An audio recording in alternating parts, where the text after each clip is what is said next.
Bismillahirrahmanirrahim. Assalamu alaikum students. My name is Abdurrahman and I am teaching you biology. Students, in this session we are going to start with the population dynamics. एक ज़बरदस्त किस्म का topic है क्योंकि जब कभी भी किसी जगह पे कोई जानदार रह रहे होते हैं, वो प्लांट्स हों, एनिमल्स हों, बर्ड्स हों, इंसेक्ट्स हों या इवन माइक्रो ऑर्गेनिजम्स हों, उनके अपने इन्फ्लुएंसेस होते हैं हर जगह के ऊपर। और वो जो सारी तब्दीलियाँ किसी पॉपुलेशन की वजह से आ रही हैं या पॉपुलेशन के अंदर आ रही हैं, उन सब को हम कलेक्टिवली कहेंगे पॉपुलेशन डायनामिक्स। ऑलराइट, ये जो पॉपुलेशन डायनामिक्स हैं, इनके अंदर कौन कौन से फैक्टर्स हैं जो बायोलॉजिकली इंपॉर्टेंट हैं, जो सोशली इंपॉर्टेंट है और स्पेशली जो इंटरेक्शंस के पॉइंट ऑफ व्यू से इंपॉर्टेंट है, इनको हम स्टडी करेंगे one by one during this lecture. Alright students, तो स्टार्ट कर रहे हैं हम डेफिनेशन से। What is population dynamics? Branch of life sciences that studies short term and long term changes in the size and age composition of populations and biological and environmental processes influencing those changes. अब students यहाँ पे हमने different terminology use की है। अगर इसको one by one में explain करूँ आपके लिए, तो पहले नंबर पे हमने क्या कहा है कि short term and long term changes in the size. इसका मतलब क्या है कि वक्त गुजरने के साथ साथ पॉपुलेशन के साइजेस फ्लक्चुएट करते रहते हैं।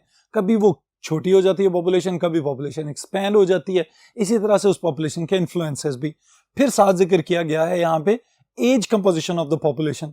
अब एज कंपोजिशन को as a factor of demography of the population हम स्टडी करते हैं कि किसी भी पॉपुलेशन के अंदर डिफरेंट एज ग्रुप्स कितने हैं, यानी कि बच्चे कितने हैं, यूथ कितनी है, नौजवान जो हैं वो कितने हैं, बूढ़े कितने हैं, उनमें मेल्स और फीमेल्स कितने कितने हैं। ये सारी चीजें हम स्टडी करते हैं in the age composition of populations and gender equations. Alright students, in the age composition of populations and gender distributions. Then is biological and environmental processes influencing. अब ये वाली एक सिंपल सी बात है कि पॉपुलेशन चूंकि खुद भी एक बायोलॉजिकल एंटिटी है, बायोटिक कंपोनेंट है इस एनवायरनमेंट का, तो इनके अपने भी इन्फ्लुएंसेस हैं। लेकिन मोर इम्पोर्टेंटली जो रिसोर्सेज का मेन सोर्स हमारे पास जो रिजर्वायर है, इट इज एनवायरनमेंट। तो एनवायरनमेंट में कोई भी एक चीज अगर लिमिटिंग फैक्टर के तौर पे बिहेव करेगी तो पॉपुलेशन के अंदर बहुत सारी तब्दीलियां आ सकती हैं। इन्हीं तब्दीलियों को हम कलेक्टिवली नाम दे देते हैं पॉपुलेशन डायनामिक्स। ऑलराइट स्टूडेंट्स, इन डायनामिक्स को अगर हम स्टडी करना चाहें तो कैरेक्टरिस्टिक्स के पॉइंट ऑफ व्यू से अगर लिस्ट करेंगे तो हमारे लिए अंडरस्टैंड करना आसान हो जाएगा। The first thing right here is population size, then population density, patterns of dispersion, demographics, population growth and limits on population growth. अब ये सारे कंपोनेंट्स जो कैरेक्टरिस्टिक्स हमने अभी पढ़े हैं, इनको वन बाय वन हम फर्दर डिटेल के अंदर देखते हैं ताकि आप शॉर्ट क्वेश्चंस के लिए भी इसको प्रिपेयर कर सकें और साथ ही साथ ये टॉपिक आपको समझ भी आ सके। The first thing is population size. Population size को अंडरस्टैंड करने के लिए पहले हमें पॉपुलेशन को डिफाइन करना पड़ेगा। पॉपुलेशन को अगर हम डिफाइन करने जाते हैं तो उसको दो अंदाज में हम डिफाइन कर सकते हैं स्टूडेंट्स। पहला पॉइंट जो हमें यहाँ पे नजर आ रहा है, it is degree of reproductive isolation. इसका मतलब क्या है कि पॉपुलेशन साइज को ये वाली चीज डिटरमिन कर सकती है कि अगर एक ही जगह एक ही वक्त पे जितने भी ऑर्गेनिजम्स हैं वो बाकी तमाम पॉपुलेशन से रिप्रोडक्टिवली आइसोलेटेड हैं, तो हम यूं कहेंगे कि जितना उस जगह का जीन पूल है वही असल में वहां की पॉपुलेशन है, या जितनी पॉपुलेशन है वही उसी का जीन पूल कहलाएगा। ऑलराइट स्टूडेंट्स, तो इसका मतलब ये है कि पॉपुलेशन को डिफाइन करना ज्यादा जरूरी है। पहली डेफिनेशन हमने जो यहाँ पे की है, it is regarding the genetics and gene pool. Alright, second definition क्या है इसको देखते हैं नेक्स्ट बोर्ड के ऊपर। जी स्टूडेंट्स, सेकंड रेफरेंस या सेकंड पॉइंट या स्टैंडर्ड जिसके जरिए हम डिफाइन कर सकते हैं किसी पॉपुलेशन को, इट इज जियोग्राफिकल रेंज। और ये वो वाला हिस्सा है जो सबसे ज्यादा फेमिलियर डेफिनेशन आप लोगों ने पढ़ी हुई है कि जानदारों का एक ऐसा मजमुआ जो एक ही वक्त में एक जगह पे मौजूद होगा। तो वो जो जगह है वो उसकी जियोग्राफिकल रेंज को एक्सप्लेन कर रही है। इकोलॉजिस्ट को भी बुनियादी तौर पे यही वाली डेफिनेशन ज्यादा पसंद है। Number of individuals living in a defined area at a specific time, इसको हम कहेंगे ये है population. Alright students, ecologist are more concern with second type, जैसा कि मैंने अभी आपको बताया है। सेकंड फैक्टर या सेकंड कैरेक्टरिस्टिक जो हम स्टडी करेंगे, दैट इज पॉपुलेशन डेंसिटी। अब स्टूडेंट्स, आप लोगों को यहाँ पे अंदाजा हो रहा होगा कि जब हम जनरली फिजिक्स में डेंसिटी वगैरह की टर्म यूज करते हैं तो वहां पे तो हमने मैस और वॉल्यूम वगैरह को रिलेट करना होता है। यहाँ पे हम जियोग्राफिकल एरिया को और बायोमास को या इंडिविजुअल्स की तादाद को रिलेट कर सकते हैं कि किसी भी एक जगह पे जो जानदार मौजूद हैं वो उस जियोग्राफिकल एरिया के यूनिट के एतबार से कम है तो डेंसिटी कम होगी, अगर ज्यादा है तो डेंसिटी ज्यादा होगी। ऑलराइट, इसको एक्सप्लेन करें, जरा अंडरस्टैंड कर लेते हैं। सबसे पहले नंबर पे हमारे पास है number of individuals per unit area और पॉपुलेशन मास पर यूनिट एरिया। अब ये वाली चीज जो स्टूडेंट्स यहाँ पे बताई है मैंने अभी, इसको जरा अंडरस्टैंड करें कि अभी अगर आप लोग अपने घरों में रह रहे हैं विद इन वन फैमिली, आप लोग जरा इमेजिन करें कि आप जॉइंट फैमिली सिस्टम के अकॉर्डिंग आप लोगों के दादा दादी वगैरह उनके 4-5 अगर बच्चे हैं वो एक ही घर में रह रहे होते, और फिर उनके जो होने वाले बच्चे हैं जो आपकी जनरेशन है वो सारे के सारे भी एक ही जगह पे रह रहे होते, तो जो सबसे पहले वाली जनरेशन थी उनका मैस या उनकी डेंसिटी पर यूनिट एरिया तो बहुत कम थी, तो उस वक्त पॉपुलेशन डेंसिटी भी कम तस्वुर की जाएगी। लेकिन वक्त गुजरने के साथ साथ जो आबादी बढ़ती जा रही है, लेकिन अगर आप लोग एक ही घर में रह रहे हैं तो इसका मतलब है कि अब क्या हुआ है, पॉपुलेशन और individuals per unit area increase होना शुरू हो गए। जब individuals per unit area increase हो जाएंगे तो हम कहेंगे कि अब पॉपुलेशन डेंसिटी भी इंक्रीज हो चुकी हुई है। With in the living systems या विद इन द नेचर जब हम इसको देखते हैं तो हमें ये पता चलता है कि एक ही तरह की स्पीशीज डिफरेंटली डिस्ट्रीब्यूटेड भी हो सकती है डिफरेंट एनवायरनमेंट्स में, और उसकी डेंसिटी भी वेरी कर सकती है, या ये भी मुमकिन है कि एक ही जियोग्राफिकल एरिया के अंदर डिफरेंट टाइप्स ऑफ स्पीशीज जो हैं उनके डिफरेंट मेंबर्स डिफरेंट तरह की पॉपुलेशन डेंसिटीज बना के बैठे हों। ऑलराइट, इसको अगर हम लिखने के लिए याद रखेंगे तो 2 पॉइंट स्टूडेंट्स बहुत इंपॉर्टेंट है। Different species exist at different densities in an area, different हैं और एक ही जगह पे हैं तो उनकी डेंसिटी भी मुख्तलिफ हो सकती है। बिल्कुल इसी तरह कि जैसे ह्यूमन पॉपुलेशंस की हम बात करें तो इंसानों की डेंसिटी बहुत ज्यादा, लेकिन यहाँ पे शेर और टाइगर्स और चीतास और लेपर्ड्स वगैरह इनकी डेंसिटी बहुत कम।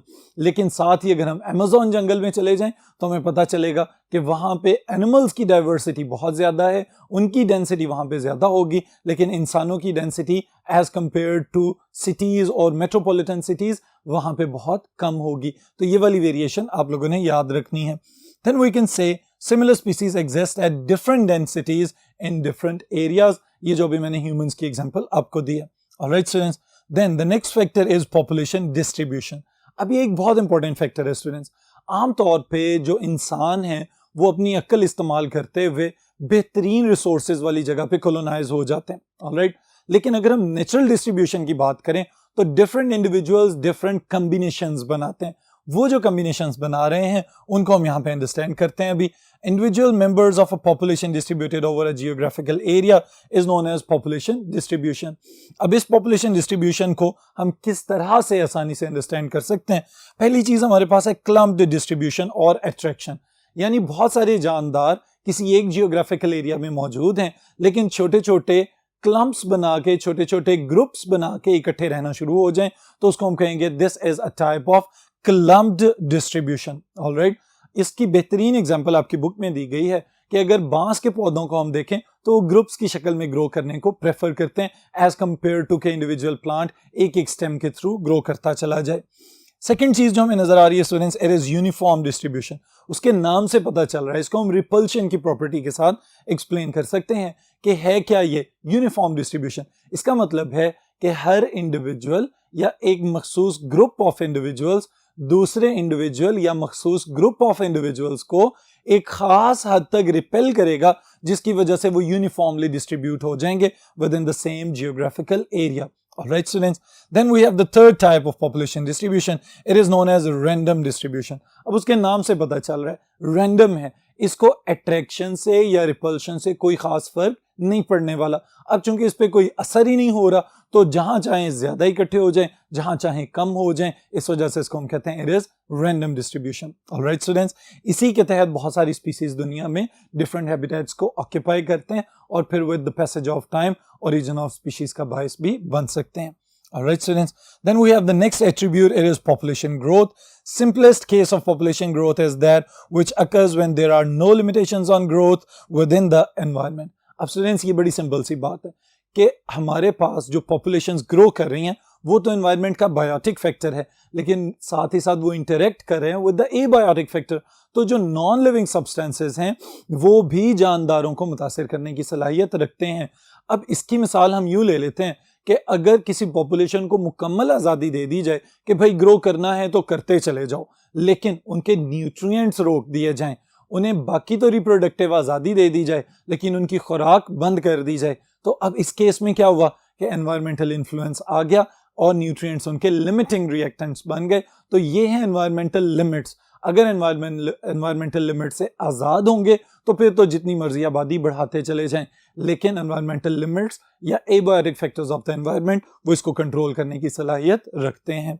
ऑलराइट स्टूडेंट्स, अब इसी चीज़ को अगर हम अंडरस्टैंड करना चाहें तो हम याद रखेंगे कि फर्दर जो दो हमारे पास डिफरेंट एट्रीब्यूट्स आते हैं पॉपुलेशन ग्रोथ के। The first one is intrinsic rate of population growth के इंटरनली, इंट्रिंसिक का मतलब क्या है, internally.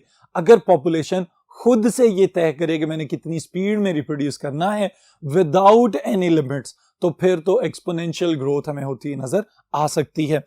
Population growing under ideal conditions without limits, that is as fast as it can.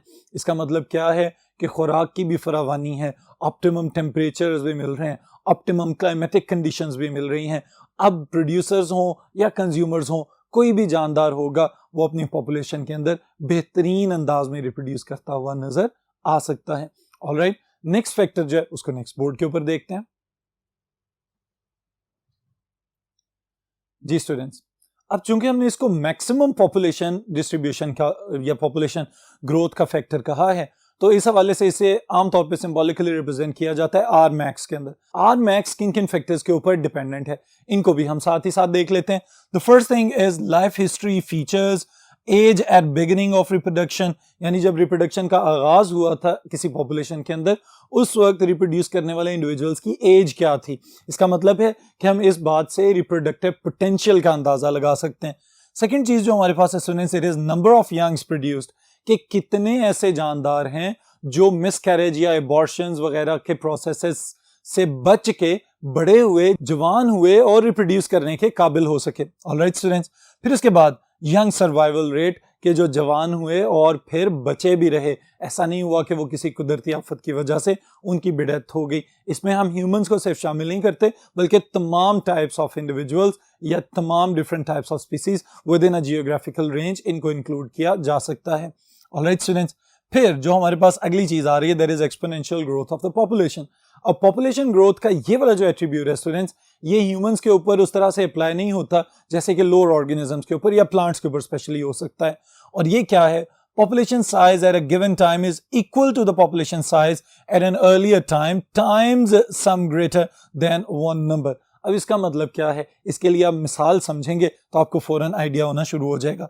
If a population increases the size at 1, 2, 4, 8, 16, 32, 64, 128, it is exponentially growing by factor 2।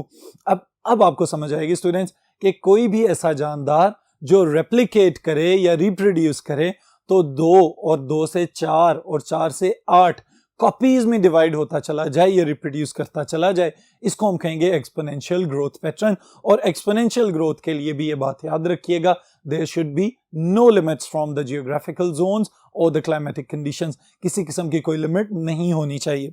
Alright students, और limits की अगर हम बात करते हैं तो हमें पता चलता है exponential growth can not go on forever, sooner और later any populations will run into limits in environment. उसके लिए मैंने अभी आपको मिसाल दी थी कि अगर किसी एनवायरनमेंट में से न्यूट्रिएंट्स ही एटलीस्ट गायब हो जाएं तो यही काफ़ी है उस पूरी पॉपुलेशन को डिस्टर्ब करने के लिए। मिसाल के तौर पे अगर हम मकई काश्त कर रहे हैं या कपास काश्त कर रहे हैं या गंदम काश्त कर रहे हैं, इन सब को मैग्नीशियम की तो ज़रूरत है because all of the plants are producers, और नाइट्रोजन की भी ज़रूरत है। लेकिन अगर सॉइल में सिर्फ नाइट्रोजन और मैग्नीशियम की कमी हो जाएगी तो इसका क्या मतलब है, अब ये पॉपुलेशन सही तरह से ग्रो नहीं कर सकेगी।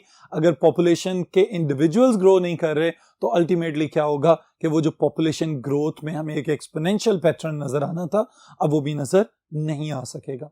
Alright students, these are all the attributes related to population dynamics. आज के सेशन के लिए इतना ही, फिर इंशाल्लाह ताला नेक्स्ट टॉपिक के साथ नेक्स्ट सेशन में मुलाकात होगी।